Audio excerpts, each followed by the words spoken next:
Akwaba Sonko ena medema etifo enyina sabre yebebo era ensem no emu ensem editi ewo man Ghana eno ene pepense mu ediama etifo.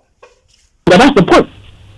She qualified to become a justice of the Supreme Court. If she passed all of that, then when you become a justice of the Supreme Court, you are picked from the team to become the Chief Justice. Okay? Now, when you are removed as Chief Justice, it does not mean that the qualification that brought you to being a Justice of the Supreme Court is all of a sudden removed. Because what moves you from the Justice of the Supreme Court to the Chief Justice is different. Is stated misbehavior not a proven case of breaching high moral standards or character as stipulated in 128 of the Constitution? That's not the issue. The point I'm making is that... Why is that not the issue? Well, that's not the issue because he passed all those things to become a Justice of the Supreme Court. Okay? And now she's moved as a primus inter pares to become the Chief Justice. She's all of that plus. If she is dropped from the position, like I said earlier, if you have made the head because they think you have some leadership, special leadership policies, and therefore you're not the head of the team at the what is your program called? Money show. Okay, and for some reason you are removed because you didn't do that job well. I think there's an argument that you should be returned to your original position. There is this thing in HR called being promoted to your point of ineptitude. Some people are good at a point. When you leave them, they may not be that good at that point. So I'm simply saying, the processes have not been exhausted. There is an argument to be made, whether it will go in her favor or not in her favor. It is useful for the rest of us that this matter be put to rest once and for all. What I say, or what my colleague Martin will say, is not the law. These are our views. It is properly before the Supreme Court.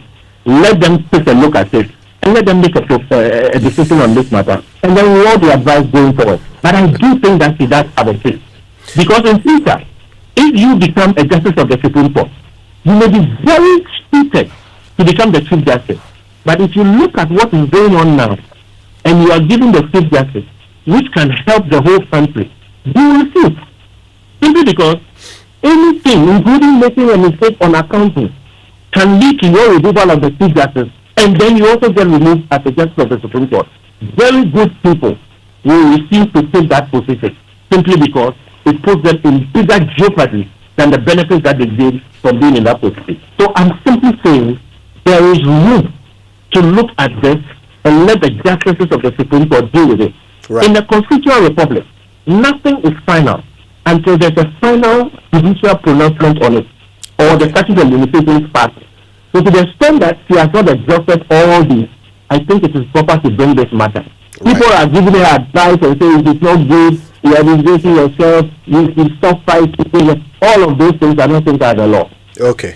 She is good enough to advise herself, and she has advised herself. I am happy that she's doing it, and I think I'm waiting for the outcome. All right. Now, why go through a process that doesn't include 1464 and then at the end of it release an outcome that includes the outcome of 1464? Why not simply go through 1464 as well before you then have the outcome of 1464? By the way, I'm using numbers, but I'm simply saying Chief Justice removal is under 1462, I believe. Five. Forgive me. Right. So you've done 1465, and you've removed her as Chief Justice. You have not done 1464, but you have removed her as Supreme Court judge. Why? 1464 exists. So go through that to remove her as Supreme Court judge. Okay. No, I would not because the 1464 and 5 are many. Let me just be sure that when we said 5, that was it. Yeah. You see, let's do this, Kojo. The simple matter is this: the Supreme Court has held Okay, so 1466 is a Chief Justice. 1466. Thank you. Exactly. So 5 is the recommendation for the removal of a Superior Court judge. Right. Look, it's simple. The Supreme Court has held, okay, in 2 cases, and you even 3, because you mentioned the Aban case. In the J2, and then in Justice Tokonu's own case, they say it's a consolidated process. It's 2. It's a consolidated process of removal as a Supreme Court judge and removal as a Chief Justice. Let me read a short dictum by Justice Tanko in the recent one. So if that is the case, I'm wondering why they didn't take issue with the ruling of the Supreme Court when it was given. Okay? Because Justice Tanko was very clear, Amadou Tanko, okay, was very clear that, look, this process involves the removal of the Chief Justice as Chief Justice and also as a Supreme Court judge. This why, let me just go straight to it. It says this. I have arrived at the conclusion that this application must fail without relish, mindful of the fact that the applicant, the Honorable Lady Chief Justice of the Republic, is going through a process that may define her career on the bench as Chief Justice and as a judge. Chief Justice and as a judge is 2. Then we go to the one you read earlier, Pega. Then there is a J-Chum. I've been scrolling since I came. I wanted to get the page in a J-Chum. A J-Chum, a J-Chum case, that's Dateba. He gave the, what do you call it, the lead opinion of the Supreme Court. And Justice Kufu and the rest concurred. Okay? Of course, Justice Kufu later on wrote a small opinion where she stated her misgivings about the nebulous nature of stated misbehavior, asking that there should be more flesh and also in terms of the procedure, okay, more flesh. But generally, she concurred with Justice Dateba. So it's been very, known to us in the legal community that it's a dual process, 2 in 1. That first reference you made, yes, and the quote that you read, yes, I note that, and I'm just trying to be fair here, I note that he says that the procedures that they are going through may have, he said, may affect Justice Tokonu's career as a Chief Justice and as a judge. Yeah. I don't know that we are being fair if we say that means may remove her as a Chief Justice and as a judge.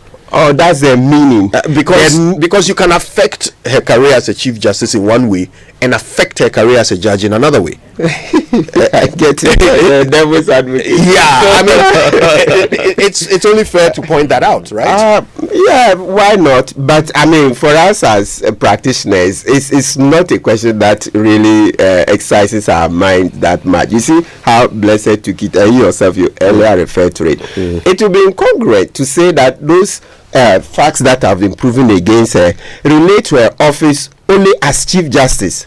Those same facts, let's go over this. We lost over 300,000 in terms of per diem and tickets, right? And somebody is saying that these are trivial.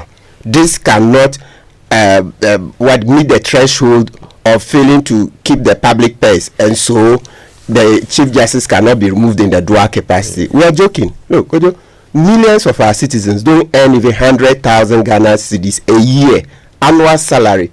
Millions. When this matter came up and we're making the $10,000, even if we took it today, even since this government came at a point we're at 10.5, right? Yeah. Even if you call it the lowest, 105,000. I was shocked that some teachers who had been in the classroom for over 15 years said, look, they don't earn up to 100,000 a year. You ask policemen, etc. So millions of our citizens. So those who are saying that these things are trivial, and I see that they've lost touch. They really don't understand the incomes of Ghanaians.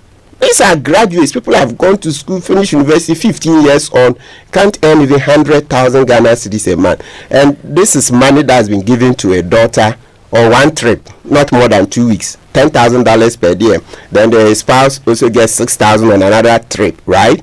No, that's a misapplication of the funds. the public purse wasn't well kept, and the other grounds. So look, they relate to the dual roles. And let me make this clear. Look, the case has been sent to the High Court, right? But if you look at what Justice Tokono is looking for, the High Court can grant that, because that would be an interpretation of the Constitution. So it means they have to go to the Supreme Court. You heard even Kofi refer to the Supreme Court twice or so, meaning that in Kofi's mind, he thought that the case is in the Supreme Court. Why do you say it would be an interpretation of the Constitution? Because of these various statements we've read out, quotes from the various cases. So it seems that our judiciary have shown that for them, when the person is being removed as Chief Justice, the person is also being removed as a Justice of the Supreme Court. So to go and ask a junior judge, a High Court judge is senior, okay? High Court, Court of Appeal, Supreme Court, they belong to one class. But within that class, the Supreme Court is senior to the High Court. So a High Court judge, in view of such statements, would not. Either the judge will throw out the case, or at best say that, okay, I'm setting down an interpretative issue to go back to the Supreme Court. Yes. Power. My question, when you saw the application for the judicial review, particularly on her removal of the removal from the bench. Yes, I've seen the application. I've gone through the application, and I see merit in the application. Now, if you look at the jurisdiction of the committee, as you really indicated when you were having a conversation with Honorable Inusa, you realize that it is a lower adjudicating body. Even commissions of inquiry, their decisions can equally also be questioned. So this particular committee set up by the President pursuant to Article 146. It's not a committee that you can say has limitless powers and it can do anything that it wants to do. That committee is subject to other provisions in the Constitution, even though no explicitly stated. So far as a committee, any aggrieved person can go to the High Court, invoke the supervisory jurisdiction of the High Court to challenge certain aspects of their report. In this particular case, the case of the former CJ is that the petitions against her were for her removal as the Chief Justice of the Republic. Especially if you read the petition that was heard and got her removed. And so, if the committee that sat on the matter were to determine any other issues, the only issues arising out of that petition definitely were issues relating to her capacity as the Chief Justice and not as the Judge of Superior Court of Judicature. Will it not be quite odd in law? Will it not be quite odd to know that the position that allows her to be the Chief Justice will not be in question? That is rather, this proposition rather make it odd. You see, you must first and foremost be a superior court judge before you can be appointed as the Chief Justice. And so it is permissible and possible legally to lose your position as the Chief Justice, but still keep your position as a superior court judge. In any event, a Chief Justice may choose to resign as a Chief Justice, but that will not mean that she has resigned or he has resigned as a superior court judge. And so every Chief Justice wears two hats, as I explained yesterday. However, on the flip side, if you want to remove a Chief Justice, you have various options. You may want to remove that Chief Justice as a judge of the Superior Court. If you succeed in that one, automatically, the position of the Chief Justice is also lost. Okay. But if you start from up, and that one succeeds, it does not mean that the second one, the head position, will also have to go. Let me give you this example. If you go to Parliament now, you have the first and second deputy speakers being members of Parliament, and are also first and second deputy speakers. Does it mean that if Parliament by resolution decides to remove the first deputy speaker, and they succeed in doing so, it means that he's also going to lose his position as a member of Parliament? No. So if you want a CJ to remove the judge of the Superior Court, you must expressly, in your petition, indicate that the CJ, apart from her administrative duties as a CJ, is also not fit to be on the bench by virtue of reasons A, B, C, and D. If you fail to do so, as well as to tell you, the costs are not there to give unsolicited relief. If you have not sought for removal of a person as a Superior Court judge, the committee sitting on it cannot make orders on relief that you are seeking. And some lawyers may be thinking that there's a decision of Hannah, IEC, and the rest. But in terms of this particular committee, the question I pose is, after the hearing of the matter, did they recommend to the President that the Chief Justice be removed as the Chief Justice as well as a Justice for the Superior Court? Well, that was not the situation where the President, with all due respect, by issuing that warrant, removing the Chief Justice as a Chief Justice as well as a Justice for the Superior Court of Judicature. For purpose of learning, just for purpose of education this morning, assuming that report by the committee included that she be removed because they found out that maybe the processes in removing a Chief Justice will be nearly the same processes that will be used to remove a Justice of the Supreme Court, and the Constitution says the President shall be bound by it, will they have erred then? Will the President have erred then?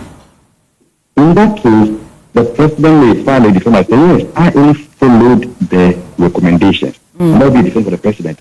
But the committee may then be sued in the same manner